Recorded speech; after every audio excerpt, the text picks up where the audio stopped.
राष्ट्रीय स्वयंसेवक संघ का मुखपत्र 5 जन्य 8 अगस्त 2021 आषाढ़ अमावस्या विक्रमी संवत 2078 युगाब्द 5123 की हेडलाइन। 5 जन्य के फ्रंट पेज पर राष्ट्रीय शिक्षा नीति का उल्लेख करते हुए मुक्ति की मार्गदर्शक हेडलाइन लिखी गई है। पृष्ठ 6 पर 5 जन्य के संपादक हितेश शंकर ने अपनी बात के माध्यम से अफगानिस्तान, अशांति और भारत की अहमियत को विस्तार से समझाया है। पृष्ठ 8 पर डॉक्टर सच्चिदानंद जोशी ने सा विद्या या विमुक्ते शीर्षक में नई शिक्षा नीति पर प्रकाश डाला है। पृष्ठ 12 पर मुकुल कनिष्ठक ने मैकाले मुफ्त शिक्षा व्यवस्था की नींव शीर्षक में अंग्रेजों ने किस प्रकार हमारी शिक्षा व्यवस्था को तहस नहस किया पर विस्तार से बताया गया है। पृष्ठ 15 पर 5 जन्य ब्यूरो ने नई शिक्षा नीति नए भारत की नींव प्रधानमंत्री नरेंद्र मोदी की बातों को छापा है। पृष्ठ 16 पर विश्व मंच पर नाम से भारत का सर्वश्रेष्ठ शीर्षक में भारत के सर्वश्रेष्ठ शिक्षण संस्थानों के बारे में बताया गया है। पृष्ठ 18 पर प्रोफेसर भगवती प्रसाद शर्मा ने शिक्षा यानी संस्कृति से सुसंगत शीर्षक में संस्कृतिहीन शिक्षा के कारण होने वाली समस्याओं के बारे में बताया है। पृष्ठ 21 पर प्रोफेसर भरत शरण सिंह ने बच्चों को संस्कारित करती है मातृभाषा शीर्षक में बच्चों को प्राथमिक शिक्षा मातृभाषा में देना अनिवार्य बताया है। पृष्ठ 26 पर रितु मिश्रा और सुघोष माधव ने राष्ट्रीय शिक्षा नीति 2020 संभावनाएं और चुनौतियां शीर्षक में इन बातों की विस्तार से चर्चा की है।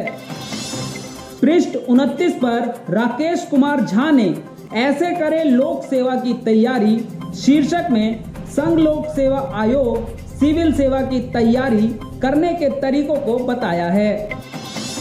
पृष्ठ 31 पर स्तुति सरदाना ने कार्य संस्कृति और उभरते कार्य बल की पुनर्परिभाषा शीर्षक में कोविड काल में काम करने के तरीकों में हुए बदलाव को बताया है।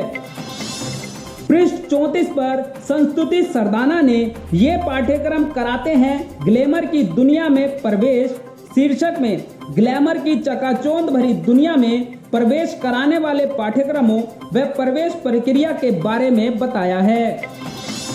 पृष्ठ 36 पर प्रवीण सिन्हा ने जलावन की लकड़ी जज्बा और जीत शीर्षक में टोक्यो ओलंपिक में पहले ही दिन रजत पदक जीतने वाली मणिपुर की साइखोम मीराबाई चानू की संघर्ष के आगे जीत की कहानी बताई है। पृष्ठ 29 पर 5 जन्य ब्यूरो ने गणतंत्र पर भारी गुंडातंत्र शीर्षक में पश्चिम बंगाल में हो रही हिंसा और राजनीतिक हत्याओं के बारे में बताया है। पृष्ठ 40 पर मनोज वर्मा ने मोदी की कूटनीति दलाई लामा को बधाई चीन की बेचैनी के बारे में बताया है। पृष्ठ 44 पर दिल मुराद बलोच ने लंबे असर का आगाज शीर्षक में अफगानिस्तान के हालात का बलूचिस्तान पर पड़ने वाले असर के बारे में बताया है। पृष्ठ 46 पर प्रोफेसर भगवती प्रसाद ने विधि शासित राजपथ व उसकी शास्त्रोक्त मर्यादाएं शीर्षक में बताई हैं। पृष्ठ 47, 48, 49 पर विविध खबरें दी गई हैं। दोस्तों, यदि आप भी 5 जन्य में दी गई किसी खबर को विस्तार से जानना चाहते हैं तो हमें कमेंट्स बॉक्स में लिखकर जरूर बताएं। और दोस्तों, हमारे चैनल को सब्सक्राइब करना बिल्कुल ना भूलें। तो दोस्तों, फिर मिलेंगे अगले हफ्ते 5 जन्य की प्रमुख खबरों के साथ।